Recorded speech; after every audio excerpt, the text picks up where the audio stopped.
Hey everybody, welcome back to my vlog. So earlier this week, I was on a nice Twitter chat with TechEd, that is hashtag TechChat, to talk about cybersecurity. In school, cybersecurity is also very important, as it is within your home life. One of the things that we're going to talk about today as it relates to cybersecurity is how you can help keep yourself secure and your school secure by following 5 simple rules when it comes to your passwords. So let's get to it.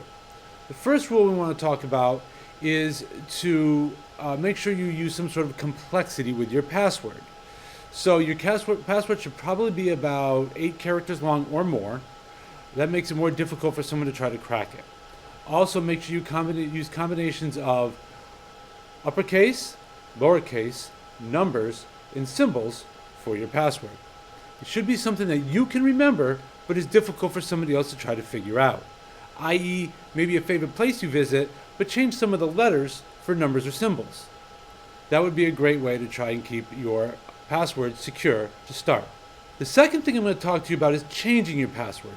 Now, if you're like us and you're using G Suite, we can't force you to change your password ever so often, but it is the industry standard to change your password at least every 45 days. A lot of places, especially if they're using Microsoft, they will have a setting in there that forces you to change your password every 45 days. Now, I know some people get very, very, very frustrated with that. It seems like you're changing your password all the time. I get it. It's a burden, but it really does help keep you secure. So you really should try to adhere to that, even if you're not forced to do it. The third thing we're going to talk about is never share your password. When it comes to sharing passwords, there's a couple of different ways that you could be sharing your password and not even know it. Obviously, if someone comes up to you and says, hey, what's your password to this? You should never tell them. Go and type it in for them if you really need to, but don't give it out to them because they very well might remember it.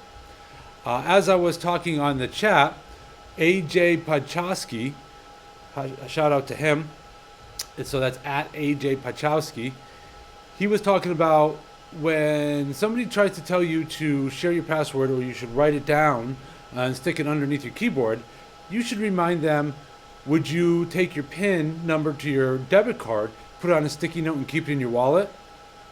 It's the same thing. Also, when it comes to sharing passwords, if you get an email from somebody that says, hey, we're having problems with your account, please share your username and password, that way we can get it fixed for you. That should never, ever, ever, ever happen from a tech standpoint. Technicians or tech people or help desk people should never be asking for passwords over email. That is a big, big no-no in tech circles. So don't do it. If somebody sends you that, they're phishing to get your account information. Don't send it to them. Delete the email. Report it to your IT staff. Again, remember, don't leave sticky notes with your passwords around. If you really can't remember them, get a password keeper program, put on your phone, and use that to be able to try and keep your passwords secure for all your different sites and pieces.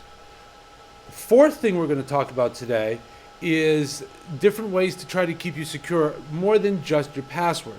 For instance, if you're using G Suite, you have the option to do 2-form factor authentication. Now, when it comes to multi-factor authentication, there's usually 3 types. There is what you know, what you have, and who you are. So, for instance, what you know would be a password or a PIN number. What you have would be a token or a token generator on your phone. What you are would be a retinal scan or fingerprint.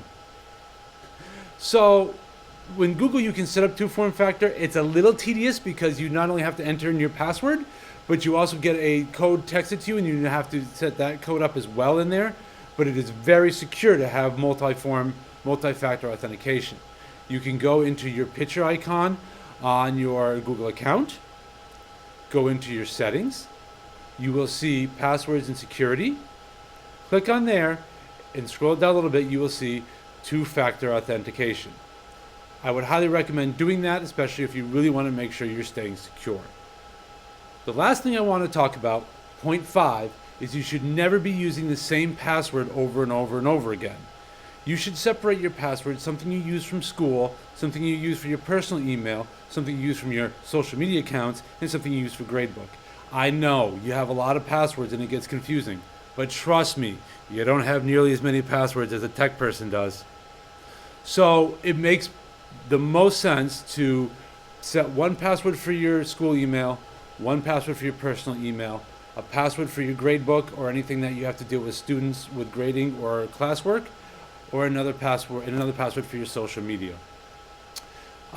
You may duplicate one of those or make them somewhat similar, but don't make them exactly the same, because the moment they get one of your passwords, they get all of them. And that is a big, big problem once they get all your passwords.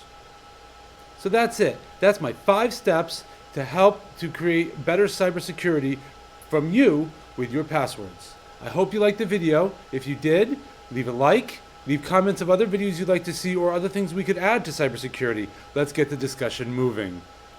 Again, you can follow me at RootBoysDad on Twitter or plus Thomas Roop YSD on Google+. Thanks again, and we'll see you next time.